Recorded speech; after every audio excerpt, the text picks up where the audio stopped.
The following is a hockey podcast out of Vancouver and Surrey, British Columbia. It'll only consist of a lot of puck talk and even more BS, or in actual words, banter and satire. Enjoy, and as always, go Canucks go. Man, oh man, the Quinn Hughes and Filip Hronek pairing has been jacked up to start the season. But is there something wrong with that pairing? Well, you're going to find out next on the show that's jacked up by caffeine. Locked On Canucks, baby. You're Locked On Canucks, your daily podcast on the Vancouver Canucks. Part of the Locked On Podcast Network, your team every day. Jacked up on caffeine, jacked up on Hughes and Hronek, and also jacked up that you've joined us for this episode of Locked On Canucks. My name is Trevor Beggs, co-host here on Locked On Canucks, and also a Canucks writer over with Daily Hive Vancouver. Today's episode is brought to you by Game Time. Download the Game Time app, create an account, and use code LOCKEDONNHL for $20 off your first purchase. And before we dive into today's show, we got to thank you, yes you, for tuning in to Locked On Canucks. It's your team, no scratch that, your Canucks every day. Make sure you go subscribe or follow for free on YouTube or wherever you listen to podcasts. On today's episode, we're going to talk about the Hughes and Hronek pairing. They've been dominant, but is there an issue with the Canucks keeping these two in the same pairing? And also going to talk, whoa, the sad music came out. Whatever, man. We're going to get into it. We're going to get into it, okay? We're going to get into it. 4 games at a time, 4-2, and you're just going to split the whole team up.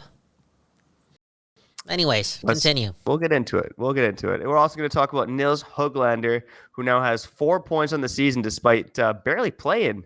And then we're going to end off with one of my favorite segments from last year. We'll explain it when we get to it. The Markus Granlund of the week. But before we do that, someone who is so much more than a Markus Granlund. Kyle Bhawan, how you doing, brother? Yo, honestly speaking, when I was younger and playing ball hockey, I feel as if I could have been a Markus Granlund, but I turned into like a Jake Ensel, you know? You know what? That's kind of mean to Jake Ensel. I don't watch enough of him for me to not just look at him as like a really good two-way guy who's playing with good players, blah, blah, Jake blah. Ensel's way more than that. Yeah. You know what? Anyways, you know what? It's Canuck related. I know we started with some Pittsburgh talk there, but eventually Jake Ensel's coming to the Vancouver Canucks, okay? Kyle Bhawan, Trevor Beggs, Locked On Canucks. Your Canucks. Yes, your Canucks every day, given to you right here. And let's just get straight into it, man. No funny business. I was going to ask you about your coffee addiction, but we'll wait, because you're pissing me off. You're actually pissing me off today, man. It's time to fight my best friend. Okay, Trevor, I get where you're coming from, right? Spread the wealth, look at our depth, blah, blah, blah. This is not sustainable. You can't play your 2 best guys together, blah, blah, blah. It's a problem. How about the problem for the rest of the NHL? When these two are together and you got to play the Vancouver Canucks, why not have one of the best pairs in hockey alongside 2 of the best centers in hockey, alongside Thatcher Demko? Let them find momentum for this organization, okay?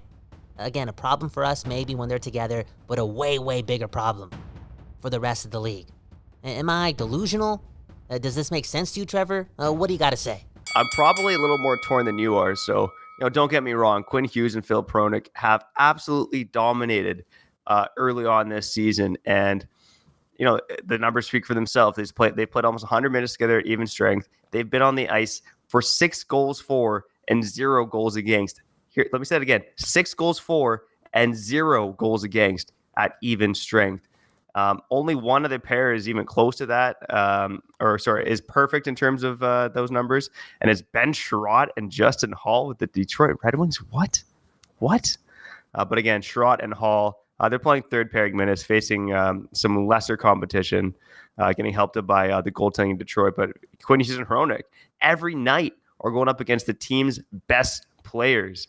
And again, they managed to keep a clean sheet so far. And not only that, but they're driving play at the other end, right? I mean, it's Hughes' shot last night against the Nashville Predators that gets tipped in by Hoglander, on Hoglander in about 10 minutes.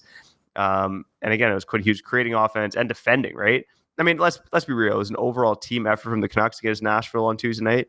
A fantastic way to end the road trip. It's their best start since the 2019-20 season. And Hughes and Hronek played a part of it. Hronek was like at 27 and a half minutes last night. Mm-hmm. But Kyle, maybe I'll throw it to you. And I think I might know your answer, but is this sustainable? Can you have Hughes and Hronek on the same pairing for 82 plus games for the Vancouver Canucks here? I think for this year, Yes, and for so many reasons. I think, again, this version of the Vancouver Canucks, they need wins now, and they need to also figure out how to do so. And that's, again, bring wins inside this organization. And I also, and we're not really talking, a lot of us are not talking about this. Why not have the two pillars on this team get some chemistry, figure things out together, and, more notably, will this team getting to wins? You know what I'm saying? Is it sustainable long term? Maybe if the Canucks D-core gets deeper. And for me, I'm not really thinking of a deep playoff run when it comes to 2023, 2024. I think, again, it's about getting in, bringing wins in, bringing confidence, bringing swagger back to the city, and then filling out your D-core next summer so, A, you can keep those two together, and B, not have to worry about the rest of your D-core just looking weak. Because I know what you're going to say. It's going to go along the lines of this, and I don't like it as well. But do you want to play Ian Cole 23 minutes a game? And I know it was just one game, but let's be real. The other three guys, one guy's kind of injured in Carson Soucy, but the other three guys, they're all like number 6 guys. This is a weak D-core. Or number 7 guys. Carry on. Yeah. Well, honestly, and I'm kind of torn on this too, but I think it's a fascinating topic. So here's some of the numbers, right? With Hughes and Hronek on the ice, the Canucks are controlling 57.8% of shot attempts. They're controlling 53.9% of expected goals, and they're controlling 56.4% of scoring chances. So throwing some numbers at you, being a nerdy guy, nerd.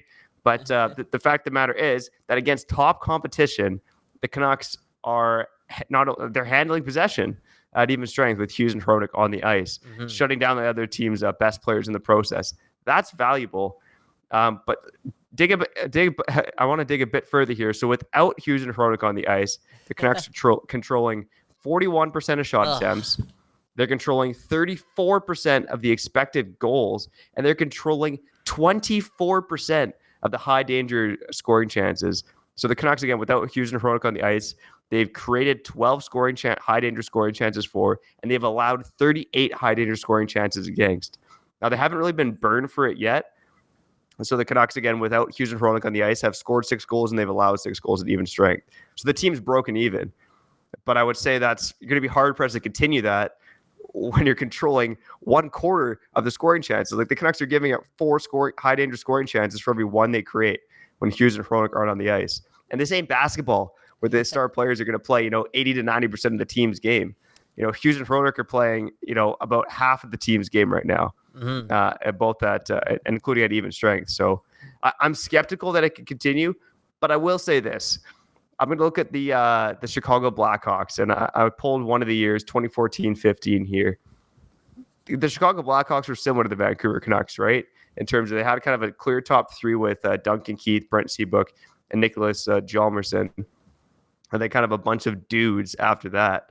But in 2014-15, during the regular season, Duncan Keith averaged 25.5 minutes throughout the year. Seabrook averaged 22. Hjalmarsson also averaged just a shade under 22. But even after that, they had Johnny Oduya playing 20, and then a bunch of guys kind of in that like 12 to 17 range. The Canucks don't even have that depth, right? They don't even have a number 4 guy like Oduya or a number 5 guy like Michael Roosevelt. It was that year. It's 3 guys right now. And again, I'm kind of buying into the fact that I definitely think Quinn Hughes could play 25 plus minutes a night. I think Hronek could even maybe play 25 plus minutes a night. But the rest of the defense is weak. And the numbers have shown it so far. The Canucks haven't been burned for it yet. Probably from a mix of, again, secondary players on the ice and good goaltending. But I don't see this being sustainable with this defense that's currently constructed. Sustainable for what? So let's say you split them up. Like, this is what's better for the team in the long run, to split them up. Okay, so let's play Soucy more. Okay, let's play Friedman 18 minutes a game, 19 minutes a game. Is that good for the team? You want to squeeze those guys out more? This is what they have to do in order to, again, use this season as a springboard back into relevancy, back into contendership. You know what I'm saying? There's so much weighing within the organization culturally, and for this season and possibly, most likely this season only, I think this is how they have to roll their dices and, again, try to acquire someone next summer to help spread, the pressures, spread the the defensive workload, and then wait for Tom Willander, you know? You know what I'm saying? And Beggsy, touch on this because I think it means a lot. Bro, Hughes this year 1. Hronek just got here. Hughes has been here for a while. Hughes has never found a partner. He's never had a guy to play with outside of Chris Tanev consistently, and then you had Luke Shen. Dude, let's see what these guys got. Maybe they can turn into one of the best pairings in hockey and have unreal chemistry, and a lot of that hones in on having them play a lot of minutes this season. Now, the whole Ian Cole thing, I don't think that's sustainable, but it's this variation of the Vancouver Canucks until they sign Ethan Bear. Well, yeah, there was kind of that was one of the things I wanted to touch on, right? You said, maybe the Canucks will get a defenseman next year. I think they're going to get a defenseman this year, whether it's signing Ethan Bear or whether it's making a trade. I mean, it's already been reported by multiple insiders that the Canucks are still looking for a defenseman. Obviously, they probably have to clear some cap to do so.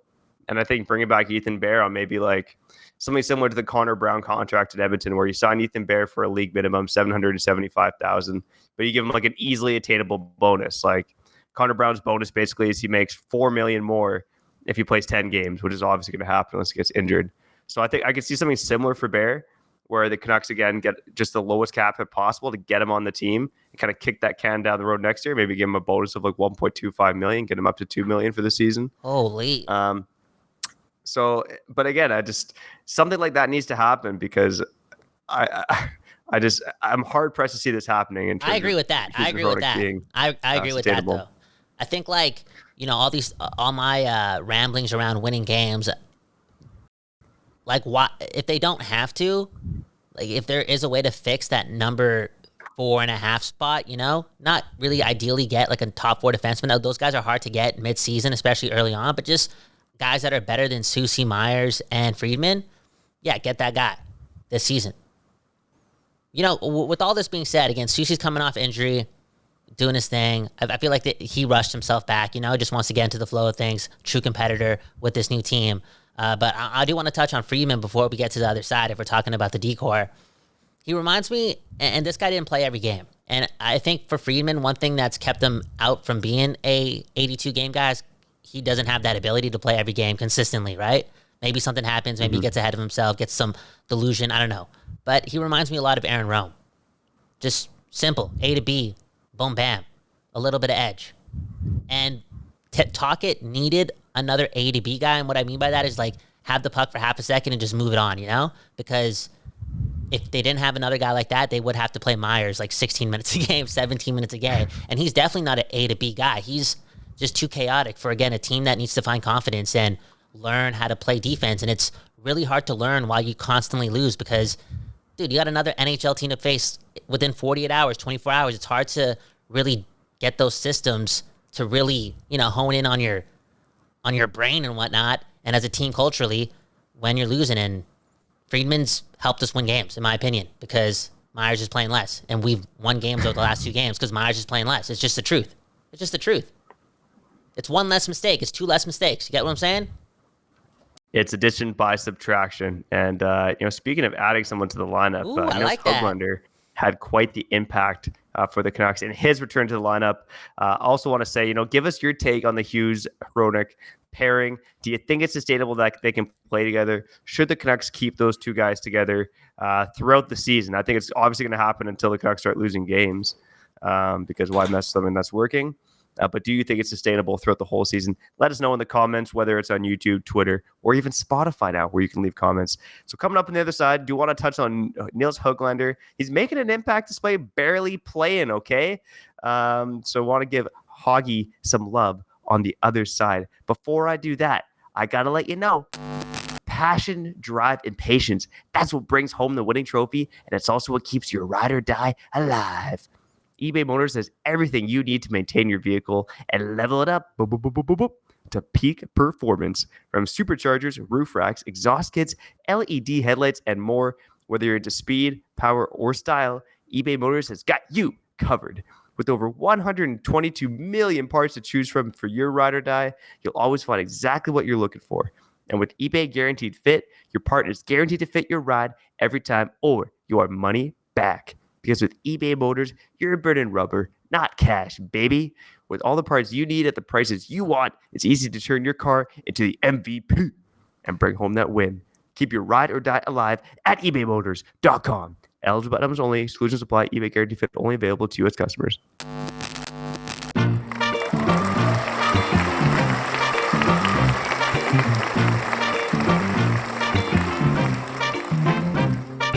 Okay, you're back on another episode of Locked On Canucks. My name is Kyle Bhawan, and that dude right there is, again, one of the darkest guys, not only on this program, but on the West Coast, the best coast. You just want to ruin good things. You get what I'm saying? Come on, man. What did I tell you before we started the show? 4 wins at a time. The Canucks are 4-2. We should just be riding the wave, baby. I like it. Okay, all jokes aside, how do you feel? Do you feel happier because the Canucks are 4-2? Because I feel as if I'm more hopeful with my life. It's like the fall. When was the last time the Canucks were 4-2? Was it when I was 19 years old, 20 years old? This feels different. Yeah, so it's been 4 years. They were 4-2 at the beginning of the 2019-20 season. And I think they started that month of October 6-3, if I'm not mistaken.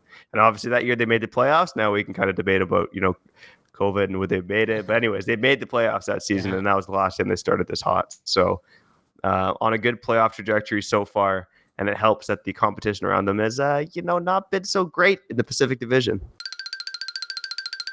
The Canucks, man, the Canucks mean so much to me right now.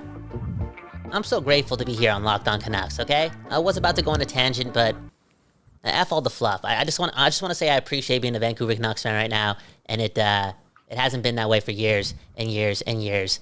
Speaking of appreciation, I think this season he's had to play a lot of different roles too over his NHL career, and this is a new one for him as well in the NHL consistently, right? That bottom six role. I think Hoglander gets my appreciation for his effort. I know he's already been a healthy scratch this year, but I feel as if this is one of the few guys who brings it almost every shift and definitely brings it more than a guy like Beauvillier. So I hope we see more of him and a longer leash again with Nils Hoglander. Yeah, and I will say I don't think Tocchet sounded super gung-ho about keeping Hoglander in the lineup. He kind of mentioned after the game when asked if, Hoglander about his game, he said he thought he played good, but then he went on to say that, we got 2 to 3 guys who are playing well and that there's likely to be some rotation in and out of the lineup.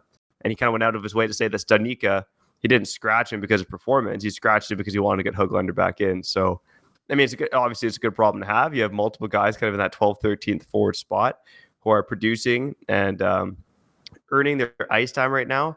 But I guess with Hoglander in particular, it's like, I think this guy's better than being the 12th or 13th forward. And sure, it's early on, so yeah, go prove it more. Like go, play another 10 games where you're, producing in a bottom six role and maybe earn a spot higher in the lineup. But I think Hoglander is capable of playing higher in the lineup. I don't think he gets a chance. I don't think he gets a chance with this team. I feel as if PDG's had a longer leash with Tocchet, and the role that he plays, I feel as if that's just straightforward for him and easy to do, and he's going to continue to do so because we're talking about a survivor. This guy's really trying to make it into the NHL still. Been a long journeyman. I don't think he's going to give that up. And Mikheyev is quite clear, like, this guy's the guy for Kuzmenko and Pettersson. Showed it last year, already shown it this year early on. I don't think Hoglander has a chance to really climb up the lineup, but don't you think he has a chance to develop himself into, like, something this year in the bottom six? And I heard something from the Nashville broadcast because that's where I watched the game last night through an illegal stream because I had to. It's hard to do everything, bro. It's hard to do everything when you're at the studio, okay? Didn't have cable around me. I agree, had to man. do it. Had to watch the Nashville stream, and, bro, they were very impressed with the fourth line of the Vancouver Canucks. And I think Hoglander and Lafferty were a big part of it, and I think those two can do well together, and Hoglander can also learn a lot from Lafferty as well. Yeah, and here's the thing too, Kyle. I don't want to say it's completely impossible for Hoglander to crack to the top six, but again, it's kind of similar to Hughes and Hronek. Like, unless the Canucks start losing games, I don't see there being any changes. And let's just hope they keep ripping off these wins. And then, Hoglander's just a solid fourth liner. Like, that's fine with me too. I will say, though, that, and I've said this before, shout out to the everydayers, they know this, but I do think Ilya Mikheyev, like, there's nothing wrong with having this guy, like, on the third line. Like, he's a checking winger with speed who can produce some offense in a secondary role. And he's a good complement to the Pettersson-Kuzmenko line. I think he's still a bit of the safe option. I don't think he should be like an absolute lock there. But again, he's looked good through 2 games so far. So it's, don't tinker with something that's working. And I think, PDG, obviously, he's kind of cemented his role over the past few months there under Tocchet as well, right? Mikheyev, played like 3 games under Tocchet last season before he was shelved due to that torn ACL. So I still think there's a chance for Hoglander to get on the top line. But he's got to keep playing like he has. And again, just to shout out the numbers for you quick here. Hoglander, so far, he's played 46 minutes at even strength. He has 2 goals and 2 assists. So he has 4 points at even strength. He's tied with JT Miller and Elias Pettersson, who also have 4 points at even strength. Only Brock Besser, who has 4 goals and 6 points at even strength, has more even strength points than Hoglander. And even more goals than Hoglander. I should point that out too. But Besser has 4 even strength goals. Hoglander has 2. No Canuck has more than 2. So again, Hoglander early on, he's doing it, man. And I know he had that 1 game in the press box, but I don't see a lot of more trips to the press box for Hoglander if he keeps playing the way he has. And I think the national broadcast is right. I think the 4th line, every line was good for the Canucks. It was their most complete game of the season. But the 4th line played with energy last night, and they control possession. Yeah. Well, man, I think that's obviously their job. The job is to bring that every game. And if you can, it's one of the last things on the to-do list because it's so hard to win in this league. But if you can have a 4th line that gels and understands their role and doesn't try to do anything else, they're just trying to do their job. A 4th line has the ability to, swift momentum in a game or change momentum in a game by just bringing it on one shift and drive and play and tilting the ice a bit. And I would love to find some consistency down there. This all being said, Teddy Bluger's not even playing yet. So and I think that's another conversation, probably for another episode. It's like what happens when Bluger's healthy, right? They paid this guy $1.9 million this season for a reason, right? So I think that's a fascinating discussion, and maybe we can actually pick it up on the other side here. So in the final segment of Locked On Canucks here, it's your Canucks, your team every day. We're going to bring back our segment from last year when we started doing the show, the Markus Granlund Canuck of the Week. Don't know what we're talking about? We'll explain on the other side. I got to ask you, have you ever been stressed out by buying tickets at the last minute? I'm a big last minute deals guy, and I found that the best place for killer deals at the last minute is Game Time. Game Time, they got my back. I get these emails from Nicole at Game Time, and she's always teasing me with concerts and events this week in my area. What's even better than that is that Game Time has the lowest price guarantee along with event protection cancellation. It doesn't end there. You could also get exclusive flash deals on tickets for football, basketball, baseball, concerts, comedy, theater, and more. Now I have no choice but to get off my disgusting rear end and check out a local show on a Friday night. So make sure you snag the tickets without the stress with Game Time. Download the Game Time app, create an account, and use code LOCKEDONNHL for $20 off your first purchase. Terms apply. Again, create an account and redeem code LOCKEDONNHL for $20 off. Download Game Time today. Last minute tickets, lowest price guaranteed. People, before we get back to the show, baby, I gotta tell you that new episodes of Locked On Canucks will be available wherever you stream podcasts and on YouTube at 4:20 p.m. for no reason at all, okay? New episodes every day at 4:20 p.m. Again, wherever you stream podcasts and on YouTube. Let's get back to the show.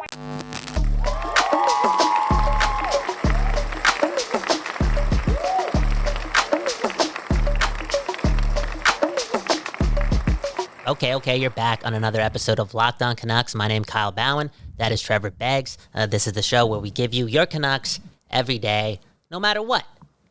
It's a lot easier to do this and continue to want to do it when they're winning games. Again, I'm feeling good. 4 games at a time. That's the new motto. 4 games at a time. You know what else is the new motto? This right here. Asking your homies every day how they're doing. Beggsy, how you doing? I'm doing fresh and fantastic, man. Sun is shining on a Wednesday. We're getting through the week, and gonna on Friday. You told me I was bragging yesterday, but I'm excited, man. Gonna see my first game live this season at Rogers Arena, the Canucks and the Blues. Let's go. And speaking of fresh, you already shaved your playoff beard. It's like okay, thanks for that, buddy. I gotta say, okay, it wasn't a playoff bearded. So for me personally, I'm a big believer in why bother looking the same? Got to grow out the hair sometimes, got to cut it short, got to grow the beard, got to shave it off, shake it up, man. It's boring to look the same all the time. So plus I'm lazy, man. Who wants to shave every day? But I also know there's like a tipping point with the beard where I don't want to like take care of it anymore. So Man, oh man. Okay. That was beautiful, man. Thanks for teaching me that lesson, and I'm going to teach you a lesson in a couple of minutes. But first, The Markus Granlund of the Week. talk about who you have as your Markus Granlund Player of the Week. And for new listeners, what is a Markus Granlund Player of the Week?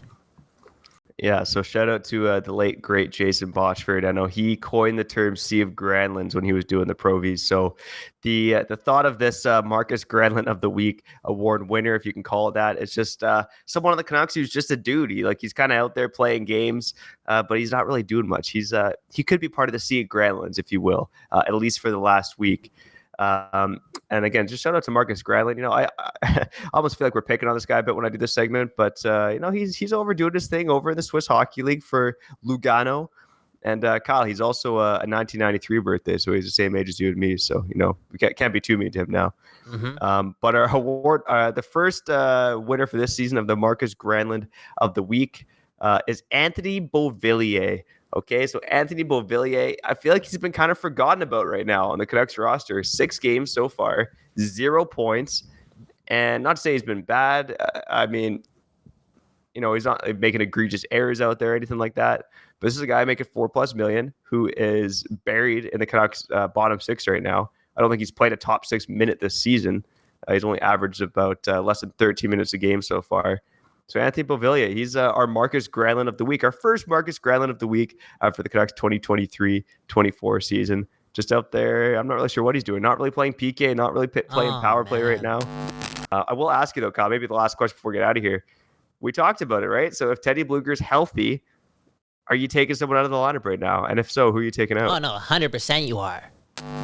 Well, part of the reason why we want guys like Garland and Beauvillier to find chemistry, play well, find a centerman to tag along with, just have some more comfortability in their game is because you may want to trade these guys for a cleanup guy on defense or, again, another A to B guy who can keep some minutes up and prevent Myers from playing a lot. Yeah, no, you're 100% right. I do think it's going to be tough to do in this cap strap world, but we got to dream, right? There's got to be a guy, especially with Garland, I think, who's flashed top 6 potential in the past. But Beauvillier too, middle 6 potential, and probably, at least in terms of perception, better defensively. Although I would say Garland's pretty good defensively too. So you got to hope it's going to happen at some point for the Vancouver Canucks. But you didn't quite answer it. You said if Blueger comes in and Lafferty moves to the wing, who's coming out of the lineup? Okay, I'll say this. I thought it was Hoglander originally, but the way he's playing, I'm not quite sure. I wonder if it's just the coldest guy coming out of the lineup, and that guy right now would be Beauvillier. Or did they trade Hoglander for a defenseman? Because he's playing well. We're not going to go there. Okay. We got a couple minutes left in the show. Left in the show. Let's not go down that rabbit hole, but let's quickly run Comment Corner here on Locked On Canucks. Welcome to Comment Corner, powered by Paraphrasing. This comment comes from 2 different guys. Guy number 1 says, Kyle is so annoying. Without him, Trevor would strive and win at life. Guy number 2, Trevor sucks. Well, he doesn't suck. He's cool. But Kyle's way cooler. 2 comments for the first time on Comment Corner, okay? Saying a lot. Powered by Paraphrasing, but I think the people want us to fight.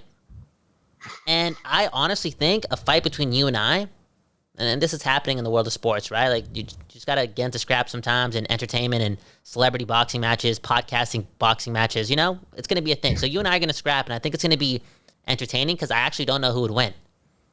It would just be funny to watch. I mean, yeah, I think I'm pretty sure you would win. I mean, we did the push-up challenge, and I counted the push-ups, and you did more push-ups than me. Bro, but I've never been in a fight before. You have. And that's a big thing. AKA, I've never been punched in the face before. I have metaphorically a lot of times in life. I'm an old man, 30 years old. But you got metaphorically punched in the face of that comment, and so did I guess. But you know what I'm saying? But you've been in a fight. I don't know, man. I guess I'm trying to say I'm not confident in my fighting ability. That's why we're hosting this hockey podcast. Okay, we're on this side. But anyways, down the road, you and I are definitely going to scrap it out. That's what the people want, and the people want their Canucks every day, and we got to do it here on Locked On Canucks. Appreciate the listen, subscribe, hit the like button if you did enjoy the episode. If you didn't, don't do that. Don't lie to yourself. Stop lying to yourself. Live a more free life, okay? Let the truth set you free. I think that's why that saying is a thing, okay? Again, don't lie to yourself. One love. Beggsy, sign us out. All right. Shout out to the everydayers, the occasional listeners. If it's your first time listening, where have you been? But anyways, welcome to the Locked On Canucks family, and a special shout out to the new subscribers. Got a couple episodes coming up before the Canucks play a game again. A couple of things I want to touch on. Vasily Podkolzin, is it time for him to return to the NHL? Because he's been ripping it up down on the farm. I also want to touch on the most surprising Canucks so far of the 2023-24 season. Stay tuned for all of that. And thanks again for listening to this episode of Locked On Canucks. But for now, we got to get out of here. So I'm Trevor Beggs. He's Kyle Bhawan. And you've been listening to Locked On Canucks.